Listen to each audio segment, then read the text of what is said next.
tonight is the Monday night to end all. It's a storm night here in New York on the East Coast, but we're just west of it, so we're missing it. But it's Monday. It's January 26th.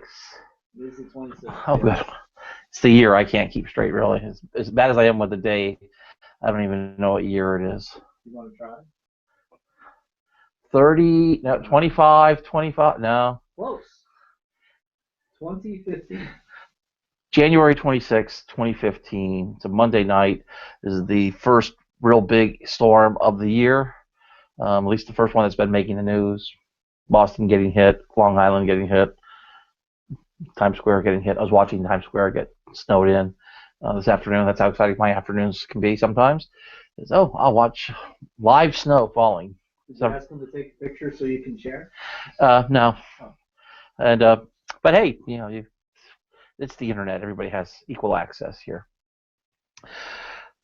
But I had a kind of a quiet day. I slept late. That's on me.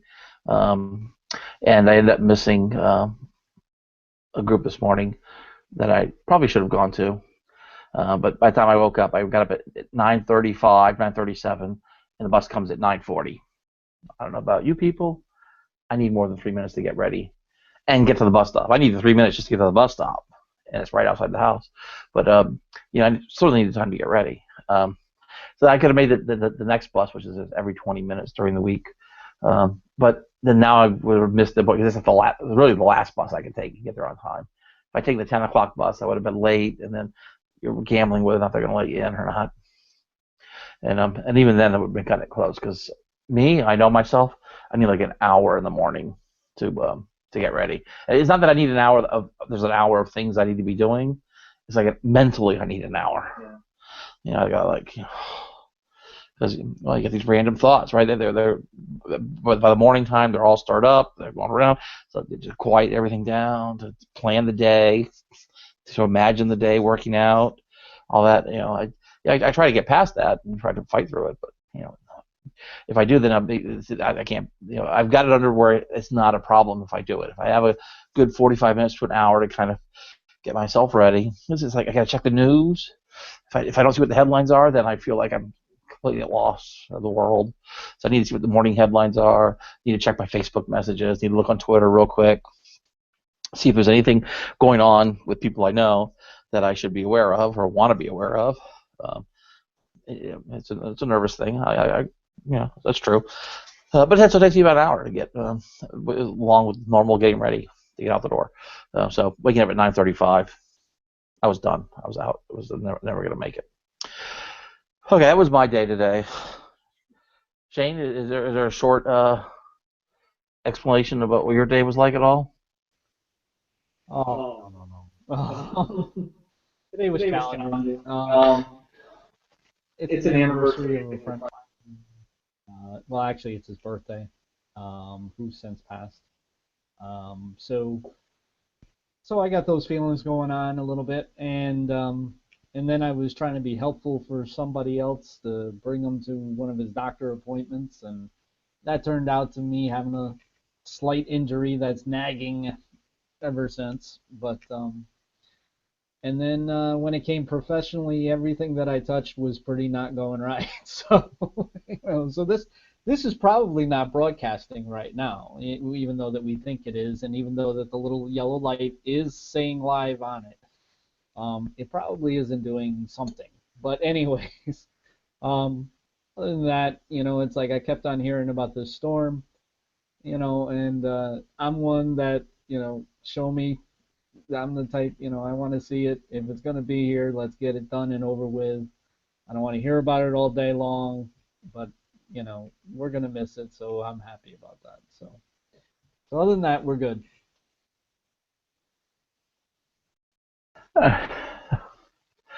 Well, we're also happy Shane could make it here tonight. Of course, he makes it here every night. This is the 29 nights in a row. Shane's been joining us every night, no matter how bad his day is. He comes in and he does this for us and does this with us, and for that I thank you. I do definitely do appreciate that. One of the things I've been talking about lately, I remember Bader Meinhof. Oh no. Talked about Bader Meinhof a few shows back. And so the Bader Meinhof phenomena is this thing where you kind of hear about something for the first time, and really it could almost apply to hearing, just thinking about something maybe that you've thought about in the past, but you're kind of focused in on it one day, where all of a sudden now you're noticing it everywhere. I mean, it does kind of come from like, oh, I'd never heard of Bader Meinhof before, and then all of a sudden people are talking about Bader Meinhof. Maybe not that in particular, but one of the things the last couple of days I was talking about science headlines, and it fitted with this whole perspective thing that a lot of times we watch the news or we read the news, and the headlines will start affecting our way we feel, the way we think, because we'll have a certain perspective, and then the headlines will key in on that. But the headline itself is a distortion in a lot of cases because it's just a headline, so it's like the tip of the iceberg. It's the tag for something much bigger. And so you got to be careful about things like that because you don't really know what's under the surface. You read a headline, you don't necessarily know what's in the article. But with science reporting, especially, a lot of times even what's in the article is not good enough because the study says something completely. Well, anyway, that was what we were talking about recently. Was how science can be misrepresented, but news, but science in particular. And then with that in mind, um, I see this story today. Chemists find a way to unboil eggs. So this is actually, people talk about this sometimes, like, oh, you can't unboil an egg, So and so there's some sort of expression that has to do with not being able to, it's like measure twice but cut once. It's the same thing with when you're cooking an egg, you can't unboil the egg, so don't boil your eggs unless you want to or something. Well, anyway, there's this headline: scientists find a way to unboil eggs. Try to imagine that you got a raw egg, and you could boil it, and then you could do something to it, and then now it unboils, and now it's back to being raw again. What? That can't be true. And then, of course, it's not true. It's just this is a headline, and even when you read the headline, it turns out what they're talking about is that the whites in the eggs, there's a lot of proteins, these long protein strands in them, and then when you apply heat to them, they become what's called denatured. So you can read about denatured protein, like denatured alcohol. Essentially what happens is the long protein strands kind of crinkle up. They start misfolding. There's a misshapen, but they get intertwined like your headphone cord sometimes do, and it just becomes this mess. Think of like your Christmas lights, just a solid mess. And that's kind of what's happening with the egg when you cook it. It turns into this solid. Now, and what they've done is they figured out a way with one single type of protein that happens to appear in an egg. If they have those copies of that protein in a suspension, that they can heat it, apply heat, it gets all crinkled up, and then they're able to uncrinkle it basically and return it back to its pre-cooked state. So it's picking one protein that happens to appear in eggs, and there is a way to kind of resaturate it, renature the protein so that it goes back to its original state or a very near original state. But there's actually implications for that for making medicines and things. But you read the headline, and even when you read the article, it's still a bit misleading. So whenever you do this stuff, if you're really interested in it and you have a really strong reaction to it, especially a science article, you have to take the extra step of reading beyond the article. Try and find the original study if you can. Try and find people who are qualified to talk about the article who are talking about it. And if you can, try and find a science forum where many scientists are talking about the article, because then you can actually see some discussion and you can kind of get to the root of what's going on. And hopefully the one thing you'll take away is it's always a lot more complicated. Shane talked about this, about how a lot of science is just it's very slow, it's very methodical, it's very tiny little steps, and you're not going to see a lot of studies that are going to be groundbreaking, earth-shattering, oh my God kind of things. But there's a possibility though. But read further. That was one example. There's one I didn't list here, but there's another example. But this is something that I talked with Crystal one time. I'm pretty sure it was Crystal that were talking about it years ago. Crystal's been popping in and out of the room tonight. Where she is right now at the moment, we're not real sure. But it had to do with using the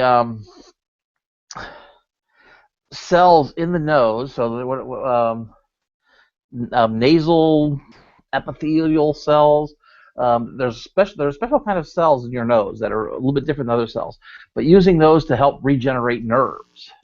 When I was talking about it with Crystal, I don't know if Crystal remembers this, but it had to do with I think they were using it with dogs, and they were like taking like dachshunds that had back problems and been paralyzed, and they were able to use the cells from the nose of the dog, and then cook up something and inject it into the spines and restore nerve back, whatever in the dogs. Or at least, or maybe it was all theory. Some guy now he's had some success now doing it with people, and he's been working on it for 60 years. So this has been around for a while. He's been working on at least trying to get paralyzed people to walk again for like 60 years. But there's a lot of headlines that were out there that were maybe overstating what the guy did. But again, progress, minuscule progress in some sense, but big progress in that he's using a novel method for doing this. So we'll see how that works out. People talk. I heard whispers of he may be up for a Nobel Prize in the next 2 years. So that'd be interesting. See if that works out. But again, that could be all being overblown. But that was another science story I just saw today. But I didn't list it here. The interesting thing. But here's another science one that I did. Actually, I saw these couple of science stories. Here was this other one that I saw. And this was bring it up. I'll let everybody read it first before I say what it says. But that's not just junk in the trunk. There's stuff to help you funk. It's moms with fat bottoms make more intelligent children. Fat in butts and thighs are building blocks for babies' brains. Now, I don't know what the study said. I kind of read through this article. But I'm going to make a bet that this is a complete misrepresentation of the conclusions of the study. There's probably something about, it's like something about the something where if you connect enough dots, you could probably make this claim. But it's I think it's one of those things where it's it might even be a little bit more correlation than causation, in that I think that if you don't have a big butt and you force yourself to get one, you're not going to make smarter children. Or if you kind of naturally have a big butt, whatever that means, and you then go out of your way to make it smaller, I don't think that's going to affect the children that you produce. I think whatever children you're going to have is pretty much set before the genetics are going to be set before you start changing the shape and size of your butt. It's but there might be some sort of connection there. I mean, this reminded me there's another recent study where again being misquoted, which I saw again today. I should have found that one out.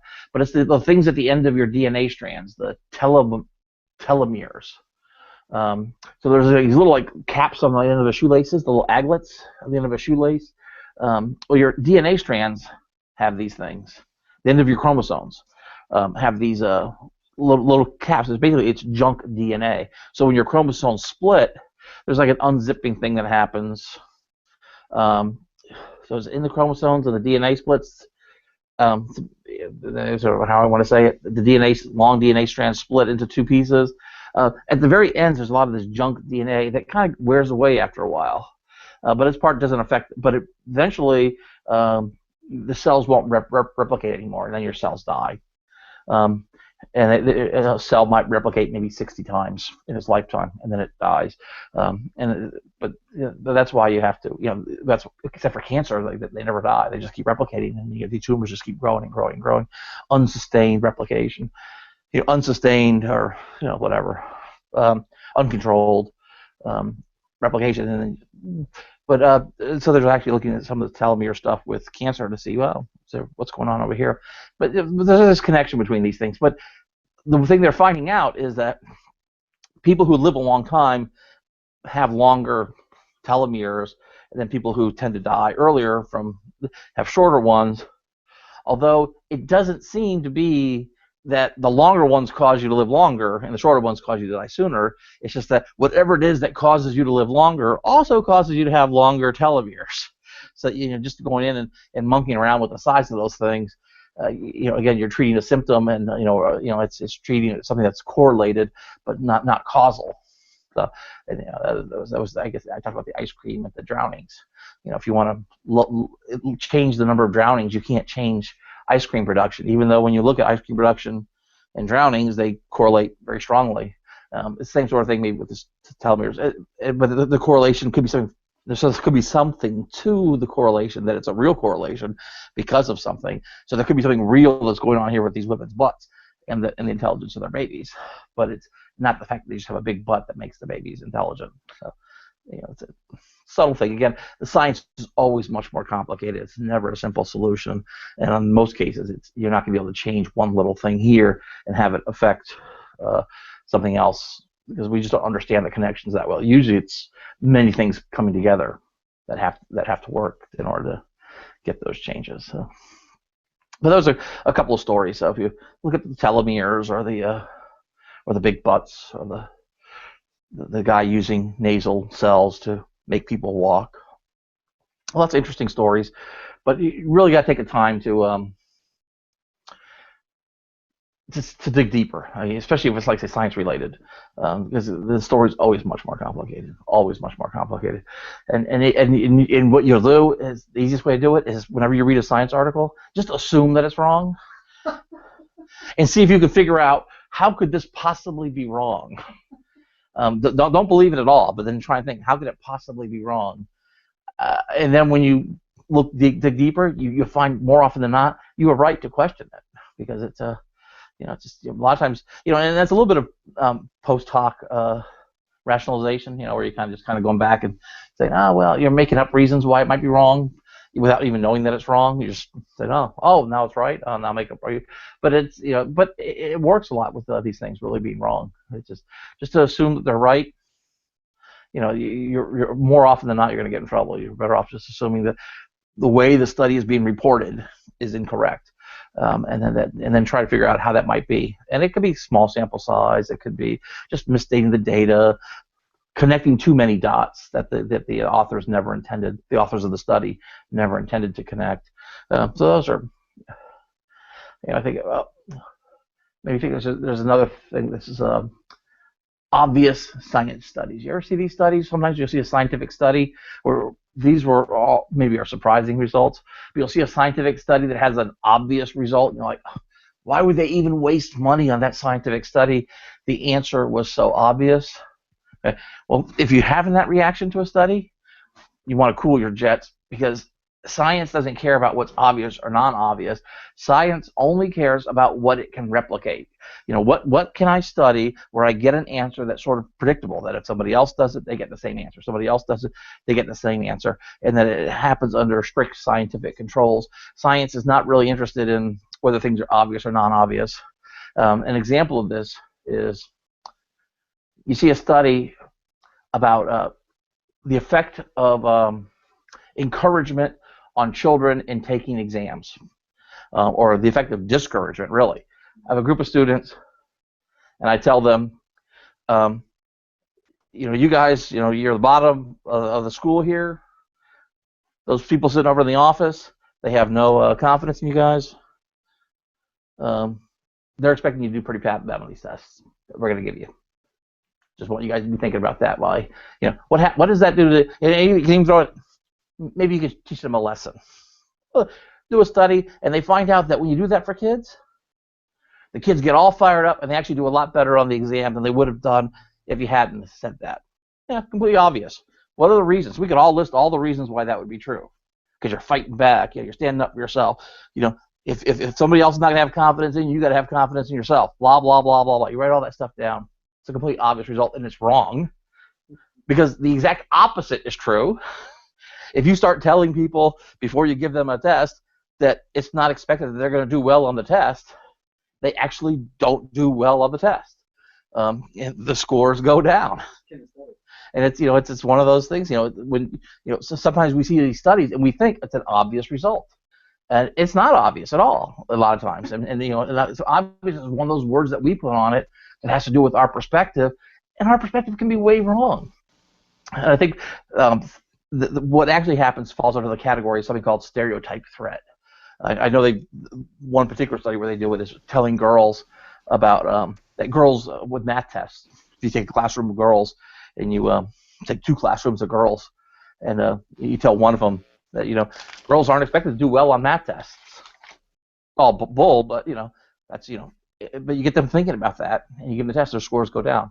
So when you tell people, when you tell children, and that they're not expected to do well on exams because of whatever, that actually drives their score down. If you think you're firing them up, the net result, again, everyone's going to be different.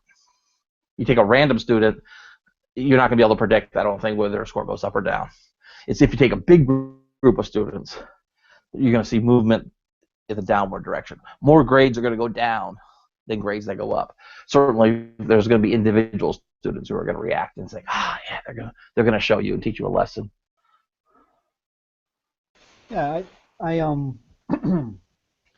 I can relate to that because I follow a motivational speaker. His name's Jack Canfield, and he does the study of kinetics. And what it is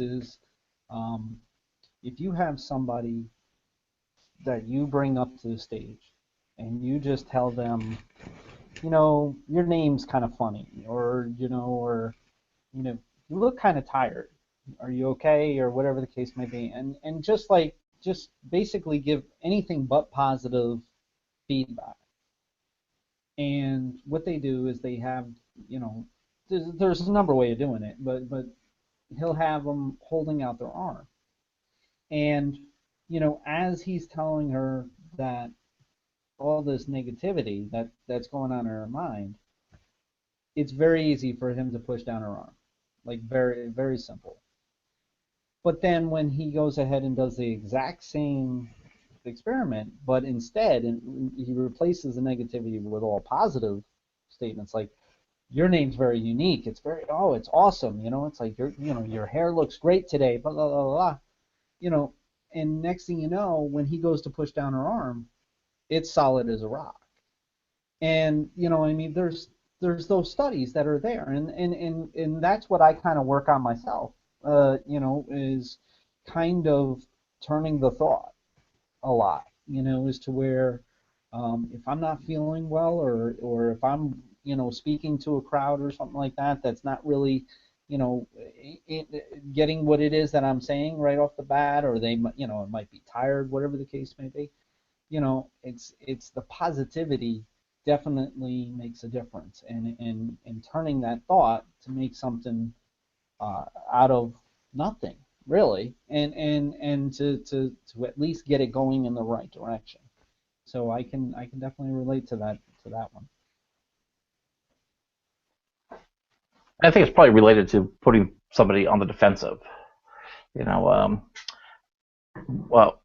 Donald Trump was talking about it one time, where this is many years ago. Whether he still does this, I don't know. But he actually wasn't really much to talk about it. He did this to Larry King. Larry King used to have this television, radio show, advertising for interview show for many years. I think he finally did die. He's 90 years old. Still alive? Got to be 90 now, at least. He's famous for having lots of wives. But when he sat down to interview with Donald Trump said to him, "You mind if I just sit back a little bit from the table because your breath is, it's probably not bad, but I can just smell it from over here. It's just, it's just me kind of thing." But but he does that also in his business negotiations. He uses little things like that where you say something to somebody, put them off a little bit, put them on the defensive, put them on their heels, and it puts you a little bit more in control. And what it's doing, it's not really pumping you up. It's making you bigger by making everybody else small. And that's kind of what's happening with the stereotype threat. It's just by bringing it up, you depress people. And again, certain people are going to react. Some people are going to turn that around. I mean, certainly not everybody. But you have to train yourself to be able to be resistant to that. It's a perspective thing. I think it probably goes back to when we were kids.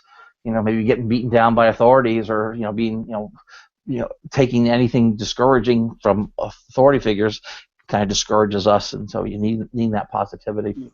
So try to be positive, try to fight through, be a person, protect. But the thing with the study thing with I mentioned with the school is you can ask people and you can explain the whole thing about giving the test. And when you say negative things, you guys are expected to do worse. They'll believe you if you tell them because it seems obvious to them that that's true, and then they'll rationalize it, and that's what they're thinking. And we do that a lot when we read these headlines. We'll read these headlines, and then we'll think to ourselves, "Oh, it must be true," and then we'll start building in our own reasons why it's true. And then now it's hard to undo the damage that's just been done because we've kind of given ourselves reasons to believe it, which is a classic magician trick. The magician a lot of times doesn't tell you what the trick is going to be or what he's going to do on stage or what she's going to do on stage. They let you fill in the gaps. They let you figure out what you think is happening and what you think the explanation is, or because then it's on you, and then now it seems like a real miracle when the reality at the end is different than what you've internalized. That's when it must be magic because you have no explanation at all, and you can't even think of what the explanation might be because you're sure that everything that you thought was happening was really happening, and you can't undo it. So you got to be careful when you start making a lot of assumptions. So when you read headlines and you start filling in the reasons, these obvious studies especially, when here's an obvious study, and then you start filling in automatically what those reasons are, that's a red flag to you that you're probably doing something you shouldn't be doing. The science is there. You got to look into it if you care about it. I mean, again, you don't have to care about science, and I'm not trying to tell you to go out and be scientists. But it translates not just from science, but from many other articles. Whenever you read an article about something and you start filling in reasons why you think it happened, why this guy committed this crime, why why the market changed, or why this, or why that. When you start filling in your own gaps, if you're not an expert in that field, you're playing a dangerous game. You're really just kind of be filling in things that may or may not be true, as obvious as you think they might be. The world tends to be a lot more complicated. So I guess that's when I mentioned that. And that was kind of tonight. I guess we called the episode. I didn't mention was inconceivable headlines. And the idea that headline doesn't mean what you think it means. If you Princess Bride reference, of course. So go back and see that. And but it's really true. You have to be really careful, not just the headlines, but the stories and anything that gets an emotional, especially if it gets an emotional reaction out of you. That's that knee-jerk reaction, that gut feeling. I'm not saying don't trust your gut feelings, but you should definitely be aware of when your gut feelings don't pan out, and don't write that off as like, oh well, because that's a chance for you to actually improve your gut feelings. I mean, too many people they get that gut feeling, it doesn't work out, and we tend to forget those moments because we like to remember when our gut feeling pays off. It's like, it's just the weird thing about humans. So we talked about it yesterday. If you want to tell somebody the truth, make them laugh, otherwise they try to kill you. It's that we get so stuck in what we believe, and it's okay, but keep it in mind that when you encounter something that challenges what you believe, what you know to be true, when you find something that challenges that, be willing to be humble. Ask that question. Maybe I am wrong. And try to figure out why you're right. Is it just a gut feeling out of nowhere, or is that gut feeling coming from somewhere? I don't know. So that was just a kind of a little weird kind of night tonight. That was a kind of weird discussion. I had big butts on the brain, and that just kind of affects my ability to think about anything. But, okay, I gotta stop looking at that. All right. The Twitter, you can reach us on Twitter, RTWRE. It's Random Thoughts with Random Excess. You can also catch us on the Facebook page. We have the Random Thoughts with Random Excess Facebook page. And you can also catch us on the phone. We have the feedback line, which pull up here. You can see it in the middle of the page here. It's 15189666175. That's good in the U.S. and Canada. 15189666175. And that's 3 to 4 on the week during the week, 3 to 5 on the weekends, and 11 to midnight every night after the show. And then we have of course, our Twitter account, follower account. What did you say yesterday? If you remember yesterday, it was 960. Today it's 956. I don't know what I said. I must have. I feel like I even had a couple people sign on, but maybe see if we can see there. When was this follower added? Doesn't really say, but it looks like a couple people followed on today too, but there more people left, so we're driving people away. Well, that's good. Good riddance to bad rubbish. You don't want to follow me? Good. I don't want you following me. It could be anything. I don't know how accurate the count is. I don't know how they figure out the count. Maybe it's not accurate. Maybe because it could be multiple servers.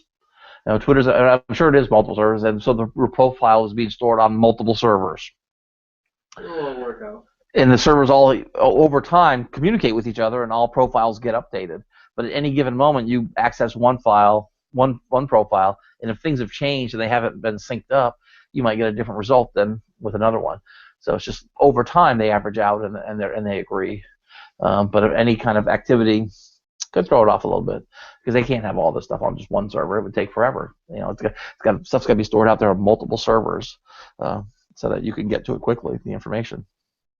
That's my thought. Of course, I could be making that up. I have no reason to believe that's true. I'm just making that up. That's what I'm going to believe until I hear differently. Somebody challenges me on it. I might even say, show me the proof that I'm wrong, which is kind of a ridiculous thing to say because I have no proof that I'm right. No, you're right. Yeah. But people always do that. If you challenge somebody on something, and they'll demand that you show them proof that they're wrong. But you'll be asking, well, do you have any proof that you're right? I mean, we could just agree to disagree and let it go at that. But if you're going to be demanding proof from me, you should probably have some backup proof in your pocket that was originally informed your opinion, because otherwise it seems kind of weird. It's like, no, I'm going to believe what I believe, until I see enough proof to change my mind. It's but we all do that. It's a natural human thing where we get, we're humans at the end of the day. All right, I rambled as much as I could ramble today. I wanted to stretch it out for 33 minutes. I don't know how we went. That was my goal. Okay, so I'm going to talk for 2 more minutes. No. The fans are rebelling. We're losing people already. So that's Monday night. We're going to weather the storm. Hope to see you guys later this week. Every night this week, in fact. Some night this week. Come back Sunday night for the big, exciting Sunday show. And stay warm, stay dry, and courage. Be safe. And